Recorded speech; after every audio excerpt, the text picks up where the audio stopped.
지난주일에는 4절 말씀 속에 불편해도 머무르면 복이다 라는 제목으로 말씀을 드렸습니다. 왜 그랬느냐? 제자들은 예루살렘을 떠나고 싶어 했어요. 예루살렘 지긋지긋한 도시예요. 겉만 화려하고 웅장하지 자기네들을 무시하고 모욕을 주고 예수님에게 모함을 씌워서 죽였던 잔인한 도시 예루살렘이에요. 여러분, 우리가 말이죠, 어떤 곳에 무시무시한 아픔과 상처가 있으면 그걸 떠나고 싶어 합니다. 그 예루살렘에 떠나고 싶어 했던 이 제자들의 마음속에 트라우마가 있었어요. 근데 우리 주님은요, 거기 머무르라고 하는 거예요. 왜? 예루살렘이라고 하는 곳은 복음의 출발지, 교회의 출발지, 새로운 영적인 세계의 출발 라인이 되기 때문에 그렇다고 하는 것입니다. 예루살렘은 뭡니까? 교회입니다. 교회를 상징합니다. 여러분, 교회는요, 똑같은 성품의 사람들이, 학력이 같은 사람들이, 생활 수준이 같은 사람들이, 기호와 같은 사람들이 모이는 데가 아니에요. 교회는 다른 사람들이 모이는 곳입니다. 죄인과 의인이 섞여 있고, 가난한 사람과 부유한 사람이 섞여 있고, 기질이 다른 사람들이 모여 있습니다. 근데 이런 사람들은 안타깝습니다. 난 저 친구 마음에 안 들어, 기질에 안 맞아, 눈에 가시 같아, 그 인간 꼴 보기 싫어서 난 떠나야 되겠어. 여러분, 호랑이 보기 싫어서, 호랑이 같은 인간 보기 싫어서, 뱀 같은 인간 보기 싫어서 떠나서 다른 교회를 가면요, 곰 같은 인간이 기다리고 있어요. 어떻게 됩니까? 떠나지 말고 정말 그 교회에서 연단을 받고 기도하면서 무엇보다도 예수님의 마음을 가지고 바라보면요, 인격이 다듬어지면서 하나님께서 존귀하게 쓰임받는 사람이 되는 줄로 믿습니다.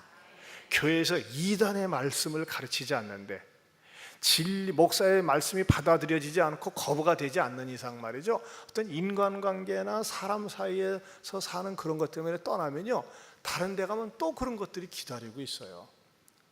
그래서 교회는 결코 떠나는 것이 아니에요. 내가 한번 등록한 이상 이 교회에서 말씀으로 은혜를 받고 믿음이 성장하는 신앙의 행복이 여러분들에게 있기를 바랍니다. 예루살렘은 또 다른 의미로 가정이라고 그랬어요. 가정. 여러분, 웬만하면 참고 기다려야 됩니다. 그럴 때 말이죠, 다듬어지는 거예요.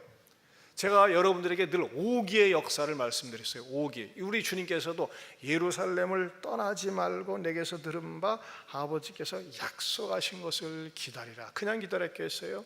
오기는 뭡니까? 주신 말씀을 기억하고, 기억한 걸 가지고 기도하고, 기도하면서 기다리고, 기다리면서 기댈 때 뭐가 일어난다? 기적이 일어난다. 아멘입니까? 기적이 일어나는 거예요.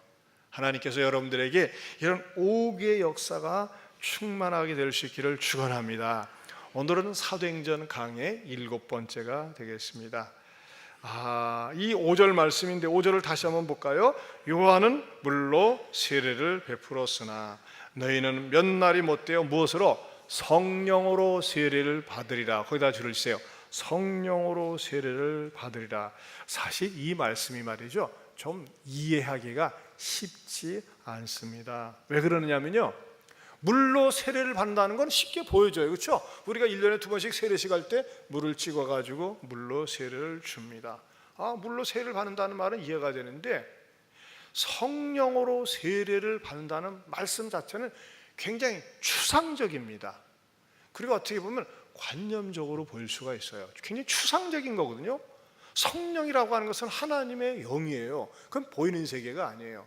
그렇다면 우리 예수님께서 너희는 몇 날이 못되어 성령으로 세례를 받으리라 라고 말씀하시게 된 배경과 또 이 말씀은 어떻게 실현되었으며 오늘날 우리들하고는 무슨 상관관계가 있는지 여러분들에게 말씀을 드리겠습니다. 자, 먼저 이 성령으로 세례를 받으리라고 말씀하신 이유는 뭐냐? 첫째, 보이지 않는 임재 축복을 우리 주님이 예견하고 있다고 하는 것입니다. 임재 축복을 예견하고 있다.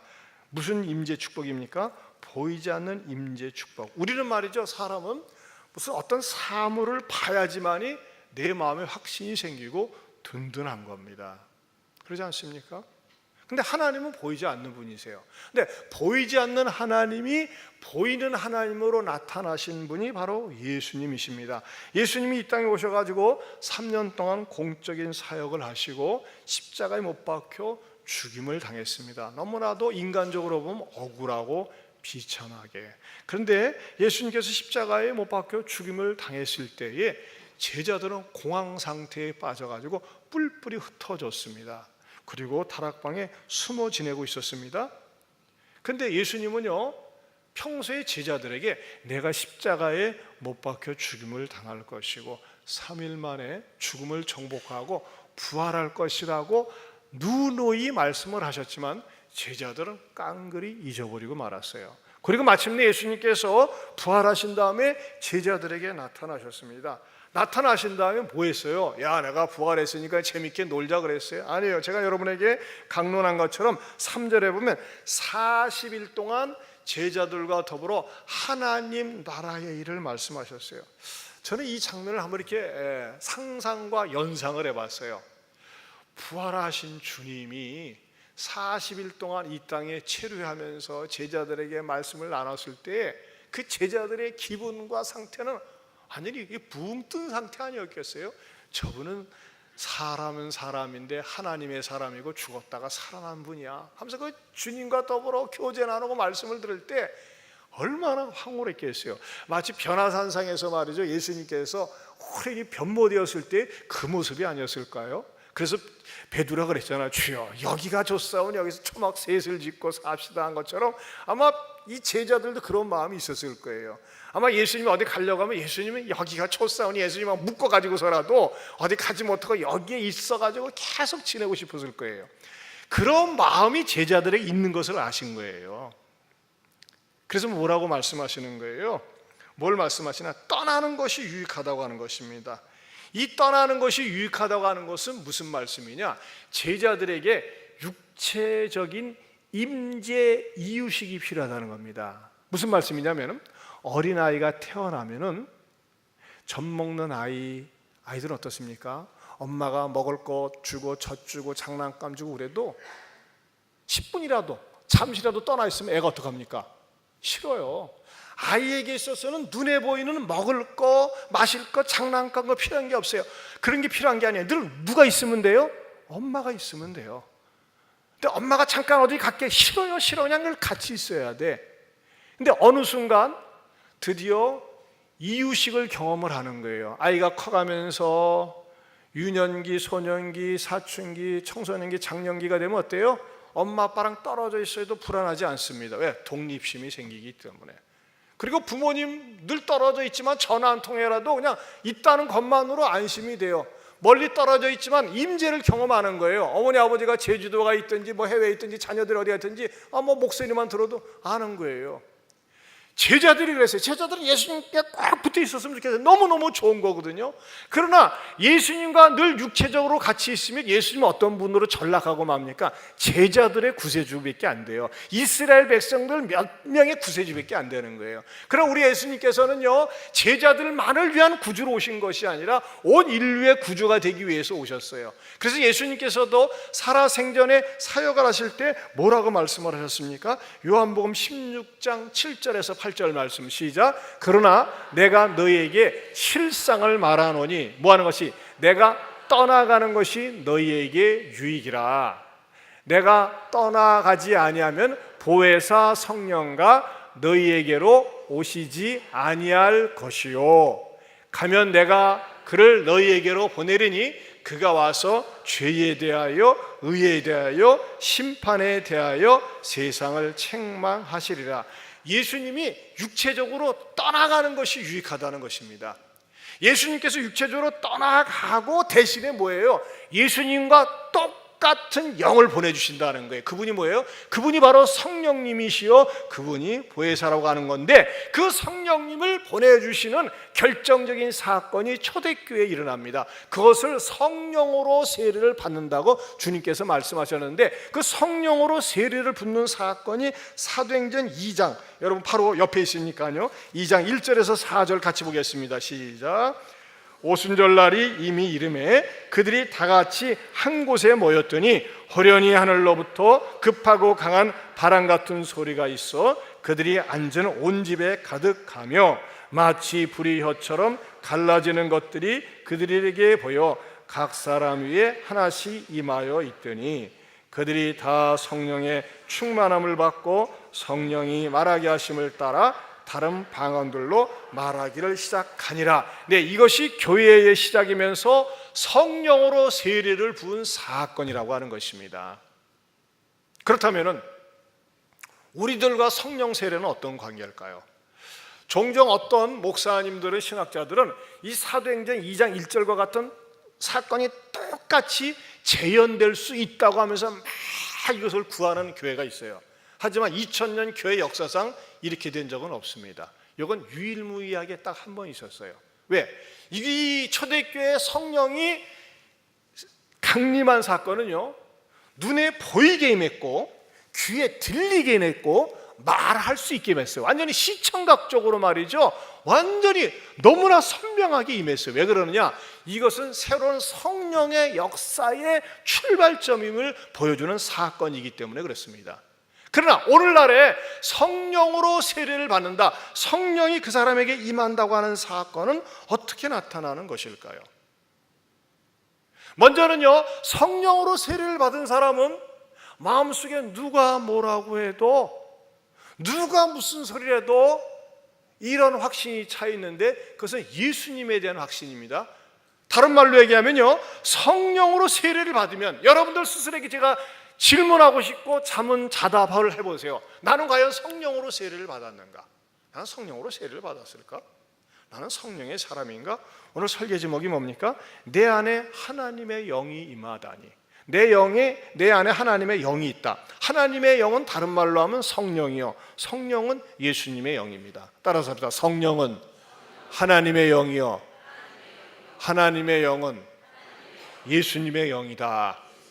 자, 그러면 성령으로 세례를 받으면 어떤 현상이, 어떤 특징이 내 안에 일어나느냐 이거예요. 그리고 내가 과연 성령으로 세례를 받았느냐라고 진단을 할 때 예스, 그렇습니다라고 얘기할 수 있습니까? 두 번째로 그거는요, 예수님으로 충만하게 된다는 것입니다. 따라서 합시다. 성령으로 세례 받으면 예수님으로 충만하게 됩니다.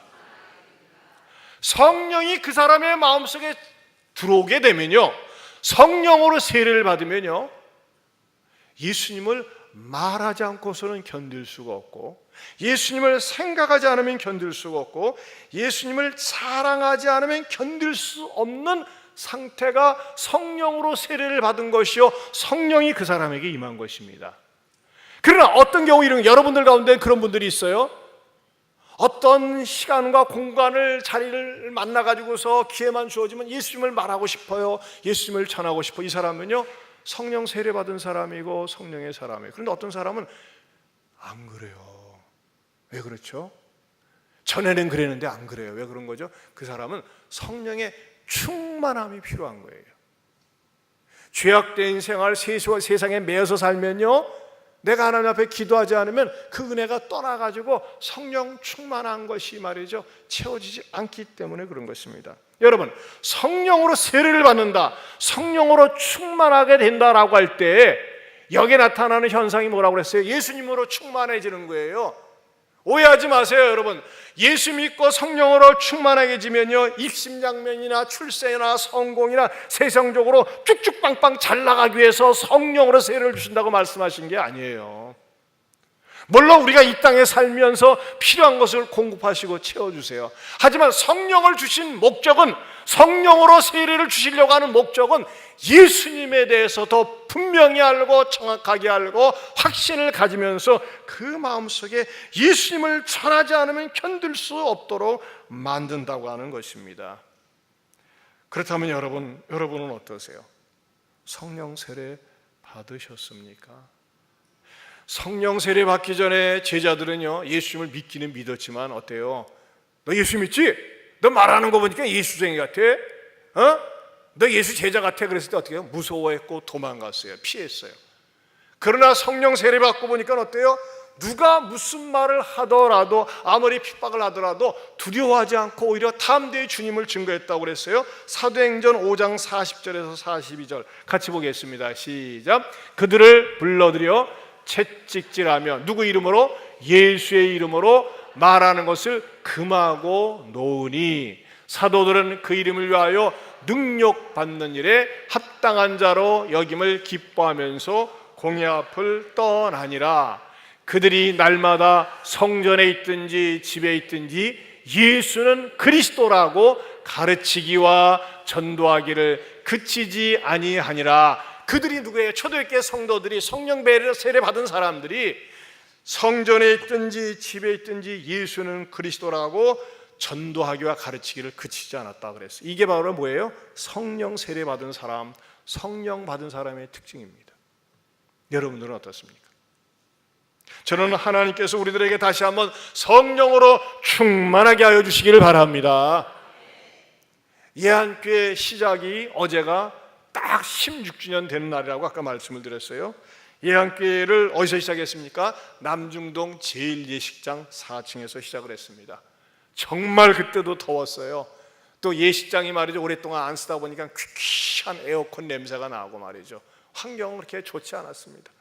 그런데 예한교회 시작한 이유가 있어요. 저 뭔가 모두 다른 교회가 똑같은 종류의 그 교회가 아니라 건강하고 생명력 있는 교회, 정말 하나님과 사람 앞에 귀하게 여긴 만난 교회, 세상에 소망을 주고 성도에게 기쁨을 주는 교회로 예한교회가 시작이 되었습니다. 그때 말이죠, 무지무지하게 기도 많이 했습니다. 이열치열 기도에 갈 데도 없고 오라는 데도 없으니까 기도하자 해가지고 얼마나 기도를 많이 하고 복음을 전했는지 모릅니다. 열심히 전도하면서 했습니다. 그랬더니 사람들이 지나다니면서 뭐라고 하는지 아세요? 이단 생겼다고 그랬어요. 이단. 예식장에서 찬송가 소리가 나고 막 통성 기도하니까 저 교회 저 이단 같다고 하면서 말이죠, 우리가 핍박을 받았어요. 그러나 그런 가운데서도 열심히 하나님 앞에 기도하며 나아갈 때에, 복음을 전할 때 하나님께서 이만큼 16년 만에 이렇게 인도해 주셨어요. 여러분, 예한교회 뜻 아시죠? 예한교회는 무슨 뜻이에요? 예수님 안에 있는 교회. 왜 예수님 안에 있어요? 예수님이 교회 안에서 주인이라 이거예요. 여러분, 어떤 교회는요, 목사가 주인 노릇 하려고 하는 데가 있어요. 장로가, 돈 많은 사람이, 또는 권사가 말이죠, 또 교회에서 막 세상에서 유명한 사람이 교회 안에 들어와가지고 막 휘저으려고 하는 경우가 있어요. 그러나 그것은 교회가 아니에요. 교회의 주인은 바로 예수님이십니다. 예수님 안에 있는 교회가 예한교회인 줄로 믿습니다. 예한교회는 두 번째 뭐라고 그랬어요? 예수님의 안위가 있는 교회. 바깥에 살면서 상처를 많이 받아요, 고통을 많이 받아요. 그러나 교회 안에 들어오면 위로를 받고 치료를 받고 힘을 얻어야 돼요. 여러분, 교회 안에 들으면서 너무나 환상적인 기대는 하지 마세요. 왜? 교회는 말이죠, 원래 죄인들이 오는 거예요. 죄인들. 병원은 누구만 가야 돼요? 환자만 가야 돼. 근데 교회 안에 들으면서 너무나 환상적인 기대를 가지면요, 안 돼요. 그 사람 때문에 넘어질 수 있어요. 죄인들이 와서 치료받는 과정이 교회예요. 어떤 치료? 영적인 치료를 받는 거예요. 때로는 말이죠, 교회 오래 다니면서 직분 맡으면요, 마치 자기 자신은 교회 오래 다닌 것 때문에, 직분 때문에 의인이 다 된 것처럼 생각을 하고 다른 사람들을 판단하고 정죄하고 그런 오류에 빠지는 경우가 있어요. 아니에요. 목사가 되었건 장로가 되었건 권사가 되었건 하나님 앞에서는 똑같은 죄인이면서, 어떤 죄인입니까? 용서받은 죄인이에요. 그래서 다른 사람들을 생각할 때 항상 배려할 줄 알고 교회에서 직분을 맡을수록 더 낮추고 겸손해져야 돼요. 어저께 민창기 목사님 오셔서 임직 설교하는데 그거 감동됩니다. 그 목사님 그 교회 개척해서 29년 됐는데 29년 동안 한결같이 변함없이 장로님 한 분이 새벽기도, 차량 봉사와 화장실 봉사, 시간이 많아서 하는 것이 아니라 일부러 시간을 내서 한다는 거예요. 일부러. 우리 직분자 되시는 분들, 여러분들이 일부러 시간을 내서 하나님 앞에 충성하고 봉사할 때 그것이 하나님 앞에 가치 있는 일이 되는 줄로 믿습니다. 그런 교회가 건강한 교회예요. 또한 교회는 어떠해야 됩니까? 예루살렘과 안디옥의 복합형 교회. 예루살렘 교회는 어떤 교회예요? 가정적인 분위기가 있어요. 가정과 같은 교회, 교회와 같은 가정. 교회 안에, 가정 안에서 자꾸 훈련과 양육시키지 않습니까? 교회 안에 들어와서 말이죠, 사랑을 느껴야 되고 훈련과 양육을 받아요. 그러면서 어떤 교회가 됩니까? 안디옥 교회로 나가야 돼요. 안디옥 교회는 선교하는 교회였어요. 저는요, 지난번에도 이 말씀드렸지만 익산에 어느 큰 교회가, 그렇게 교회가 큰데 단 한 번도 해외 선교를 하거나 선교사에게 협력을 하거나 선교를 위해서 어려운 교회를 돕거나 한 적이 없다는 말을 듣고 너무너무 충격을 받았어요. 내부적으로는 잘 해준데 우리끼리 말이죠, 주고받고 먹고. 아니에요. 큰 교회가 아니에요. 건강한 교회, 생명력 있는 교회는 어떤 교회입니까? 우리 주변에 어렵다, 힘든 교회가 있으면요, 같이 나눌 줄 알고 도와줄 줄 알아야 돼요. 여러분, 교회는요, 병든 교회가 있고 건강한 교회가 있고 계속해서 살아있는 교회가 있고 죽어가는 교회가 있어요. 어떤 목사님이 유명한 신앙 잡지에 이런 글을 썼는데 굉장히 교훈적이더라고요. 들어보시에요. 살아있는 교회는 교실, 주차장 등 공간이 모자라는 데 문제가 있다. 우리 교회는 벌써 주차장이 부족해요. 이거 어쩐데? 그래도 주차장 늘릴 생각 없어요. 죽어가는 교회는 공간을 염려하지 않는다. 살아있는 교회는 항상 변화한다. 그러나 죽어가는 교회는 늘 똑같다. 살아있는 교회는 아이들과 청소년들의 떠들고 제잘거리는 소리로 늘 시끄럽다. 죽어가는 교회는 죽은 듯이 고요하다. 살아있는 교회는 언제나 일이 많아 일꾼이 부족하다. 죽어가는 교회는 일이 없기에 일꾼을 찾을 필요가 없다. 살아있는 교회는 새 얼굴이 사람이 많아 이름을 알기가 어려워 애를 먹는다. 죽어가는 교회는 해를 거듭해도 그 얼굴이 그 얼굴이다. 살아있는 교회는 선교 사업이 활발하다. 죽어가는 교회는 교회 안에서만 움직인다. 살아있는 교회는 드리는 자로 가득 차 있고 죽어가는 교회는 티내는 자로 가득 차 있다. 살아있는 교회는 믿음으로 운영되고 죽어가는 교회는 인간적인 수단과 판단에 의해서 운영된다. 살아있는 교회는 배우고 봉사하기 위해서 바쁘고 죽어가는 교회는 지내기가 편안하다. 살아있는 교회는 전도가 활발하고 죽어가는 교회는 점점 굳어져 석화되어 간다. 살아있는 교회는 늘 성령의 역사를 간절히 사모하고 죽어가는 교회는 교조적이고 전통적인 것에만 매달린다. 자, 그렇다면 예한교회는 살아있는 교회 같습니까? 죽어가는 교회 같습니까?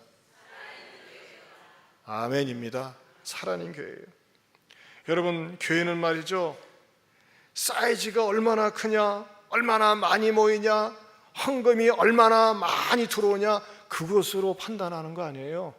교회가 얼마나 생명력이 있느냐, 정말 성도들을 내부적으로 양육하고 훈련하고 바깥에 내보내고 어디 우리 지체교회가 어렵다고 할 때는 마음이 하나로 묶어서 도와주고 참여해주고 이렇게 세워주려고 하는 교회가 건강한 살아있는 교회인 줄로 믿습니다. 지난주 월요일 날 박철원 선교사님, 말레이시아 박철원 선교사님한테서 메일이 왔어요. 이거 또 우리가 가만히 있으면 안 되겠다, 이런 생각이 들어가요. 제가 읽어드릴게요. 어제 주일 잘 보내셨어요? 한 주간을 새롭게 시작하는 월요일 아침에 말레이시아에서 함께 기도 요청을 합니다. 7월 7일 말레이시아 우루구루 원주민 교회가 폭우와 강풍으로 무너져 내리는 마음 아픈 일이 발생하였습니다. 건축업자가 진단한 결과 부분적인 수리가 어려워 다시 전체 재건축을 해야 하는 입장입니다. 문제는 요즘 말레이시아는 하루에 한 번씩 비가 쏟아져 내리는데 당장 어제 주일에도 예배를 드릴 곳이 없어서 속한 시일 내에 건축원금을 모금하여 건축을 하기로 하고 특별 기도회를 시작하였습니다. 우루구르 사람들이 산속에 사는 경제력이 없는 원주민들이기에 후원자를 보내주시도록 함께 후원과 기도를 부탁드립니다. 선교 동역자님과 가정교회 그리고 직장의 주님의 사랑과 축복이 넘치길 바랍니다. 여기 한번 보세요. 이게 비가 쏟아지니까는 우리처럼 이렇게 막 튼튼한 이렇게 콘크리트로 이렇게 하질 않았어요. 그 다음 장면, 완전히 망가졌어요. 근데 여러분, 제가 말레이시아 갔을 때도 느끼지만요, 이 원주민들이 다른 종교를 믿지 못하게 모슬림에서는 그냥 아주 예쁘게 잘 져져요. 근데 말레이시아라는 나라 자체는 기독교를 갖다가 용인하지 않기 때문에 선교사들이 가서 하는데, 이 우루구루 따라서 우루구루 교회인데 좀 예배를 못 드려요. 그래서 여러분들에게 부탁하고 싶어요. 몇천 원이 됐건 몇만 원이 됐건 여러분들이 감동되는 대로, 또 몇십만 원이 됐건 여러분들이 자율적으로 좀 헌금을 해주세요. 다음 주에 오실 때 여러분들이 말레이시아를 위한 헌금, 뭐 우루구라고 해도 되고요. 또 교회 이거 말하자면 건축 헌금으로 여러분들이 뭐 많은 비용은 들어갈 필요는 없는 것 같아요. 보니까요. 왜냐하면 이렇게 뭐 저게 무너져 내렸으니까 주로 이렇게 뭐로 합니까? 우리가 옛날에 했던 거 그걸 뭐라고 하나 이름을 잊어버렸네. 아무튼 그거로 그렇게 해서 하는데, 여러분들이 아무튼 중요한 건 뭐냐면요, 이렇게 어려운 교회를 나가실 때 여러분들이 뭐 형편대로 여러분들이 참여해 주세요. 그리고 우리가 그것을 헌금할 때 얼마나 선교사님이 그 객지에서 위로가 되겠어요. 자, 우리 교회는 그런 일을 종종 해오고 있어요. 얼마나 감사한 일입니까?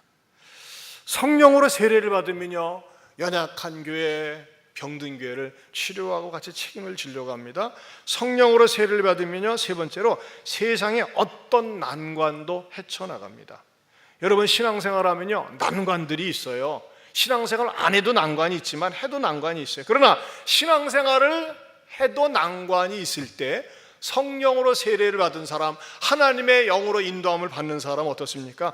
전천후 신앙인이 됩니다. 환경에 별로 영향을 받지 않습니다. 이 전천후 신앙인의 대표적인 사람이 누굽니까? 바울입니다. 바울은 뭐라고 고백을 합니까? 빌립보 4장 11절에서 13절 시작. 내가 궁핍함으로 말하는 것이 아니니라. 어떠한 형편에든지 나는 자족하기를 배웠노니 나는 비천에 처할 줄도 알고 풍부에 처할 줄도 알아. 모든 일 곧 배부름과 배고픔과 풍부와 궁핍에도 처할 줄 아는 일체의 비결을 배웠노라. 내게 능력 주시는 자 안에서 내가 모든 것을 할 수 있느니라. 예, 어떠한 형편에도 말이죠, 적응하는 비결을 배우는 거예요. 어떤 사람이요? 성령 안에 거하는 사람이에요. 우리는요, 의외로 환경에 영향을 많이 받습니다. 우리의 믿음이 가난하다고, 병들었다고, 누가 뭐라고 그런다고 믿음이 쪼그라들고 믿음이 사라지는 경우가 있어요. 여러분, 세계에서 가장 악한 나라가 어느 나라입니까? 북한입니다. 북한. 이 악하고 나쁜 나라에서 신앙생활하는 그리스도인들이 있어요. 제가 말이죠, 이 동영상을 보고서 얼마나 하나님 앞에 부끄러우면서도 뭉클했는지 몰라요. 어떤 소년이 말이죠, 북한에서 나와가지고 중국 접경 지역의 호텔에서 일을 하고 있는데, 어느 선교사님이 말이죠, 사업가 선교사가 어떻게든지 북한 주민을 만나길 원했어요. 저도 중국 그 훈춘에 가가지고 그 꽃제비들을 하고 있어요. 애들이 말이죠, 막 거기서 이렇게 부모 없는 아이들 막 돌아다니는 그런 아이들을 봤는데, 북한을 위해서 사업 선교, 비즈니스 선교사로 일하는 분이 만난 소년에 대한 이야기를 여러분들에게 잠깐 보여드리겠습니다. 호텔에서 일하던 소년은 외국에서 온 사업가를 발견하자 즉시 달려가 그의 손을 붙잡았습니다. 사업가는 깜짝 놀라 손을 빼려 했지만 그 아이가 손가락으로 자신의 손에 십자가 문양을 그리고 있다는 것을 깨달았습니다. 북한의 그리스도인들을 만날 수 있게 해달라고 기도하며 그 땅을 방문한 사업가 선교사는 소년의 삐쩍 마른 얼굴을 내려다 보았습니다. 그리고 그 얼굴에서 북한의 교회는 살아있어요 라는 외침을 읽을 수 있었습니다.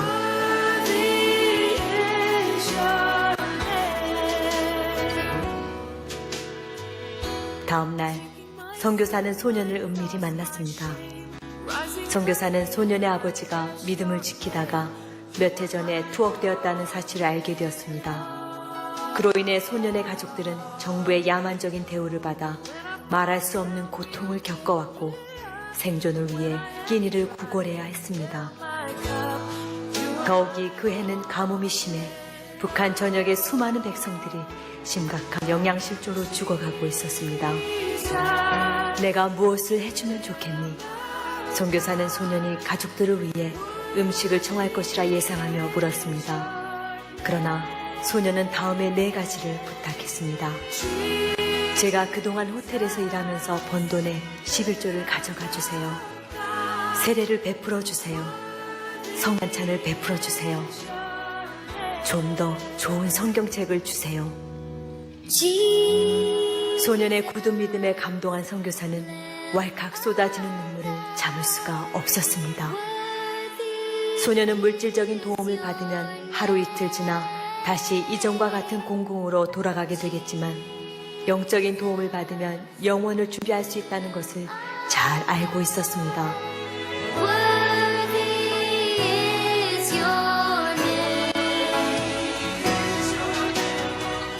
많은 사람들에게 원하는 것과 필요한 것은 전혀 다른 별개의 것이 됩니다. 그들이 원하는 것은 그들에게 가장 필요한 것이 아니고 거꾸로 그들에게 가장 필요한 것은 그들이 원하는 것이 아닙니다.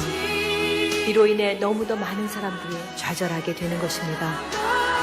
그러나 이 북한의 소녀는 원하는 것과 필요한 것이 일치되는 것을 얻었습니다.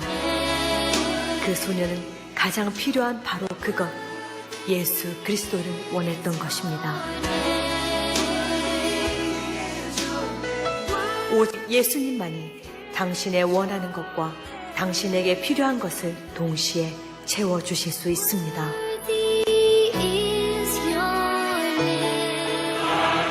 오늘 우리도 이 믿음을 가지고 나아갑시다. 주여, 우리로 매일 눈앞에 보이는 필요들만을 좇지 않게 하시고 영혼의 필요들을 깨달아 찾고 구하는 지혜를 주시옵소서. 주여, 지금도 목숨을 걸고 믿음을 지키는 북한의 성도들을 기억하시고 날마다 큰 위로와 평안으로 그들을 지켜 보호하여 주시옵소서. 내가 크리스찬입니다. 우리가 크리스찬입니다.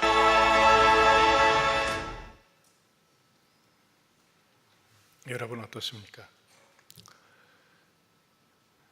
이 소녀는 이 비니스 선교사가 얼마를 쥐어주는 것을 원치 않았고 오히려 신앙을 제대로 배워서 호텔에서 번 수익 가운데 11조를 챙겨주었습니다. 그리고 세례받기를 원하고 성만찬을 원하고 좀 더 나은 성경책을 달라고 그랬습니다. 여러분, 우리는요, 저를 비롯해서 너무나 물질적이고 세속적이지 않습니까? 예수 믿으면서도 세속적인 것을 더 많이 갖기를 원하고 더 많이 누리기를 원하고 저 원하는 것이나 필요한 것이 전부 다 인간적이고 세상적인 게 너무나 많아요. 이 소녀는 뭘 원했어요? 원하는 거, 필요한 것이 예수 그리스도였어요. 그야말로 이 소녀는 성령의 사람 아니겠습니까? 여러분, 우리 너무나 인색하지 않습니까? 예수 믿는 것 따로, 내 성품 따로, 내 헌신하는 것 따로 너무나 계산적이지 않습니까? 그야말로 우리는 성경으로 돌아가야 됩니다. 여러분, 우리가 예수를 왜 믿는 것입니까? 잘 먹고 잘 살고 잘 되기 위해서만요? 그런 세상 다른 모든 종교에도 있습니다. 그것을 추구하는 것은 다 있습니다. 왜 예수 믿습니까? 예수님이 나의 죄를 위해서 십자가에 죽으시고 3일 만에 부활하시고 내 의를 위해서 부활하신 그 주님이 나를 천국으로 인도하신다는 그 사실이 너무나 감사하고 너무나 감격해서 그 주님을 사랑하고 자랑하고 높이면서 살아야 되는 것 아닙니까? 여러분, 우리 가운데 교회 다니고 예수 믿고 봉사한 지 오래되었는데도 나를 내려놓지 않는 사람이 있어요. 정말 이기적인 교인이 있어요. 하나님 앞에 부끄러운 것입니다. 성령님께서 우리의 마음을 다시 한번 새롭게 은혜를 주시사 정말 첫사랑, 첫 믿음을 회복하면서 성령이시여 내 안에 충만하게 하여 주시옵시며 십자가를 바라보고 하나님 앞에 정말 목마르고 사모하는 마음으로 필요로 하고 원하는 것이 예수님이라고 고백할 수 있는 그러한 주님의 성령의 사람들 되기를 바랍니다.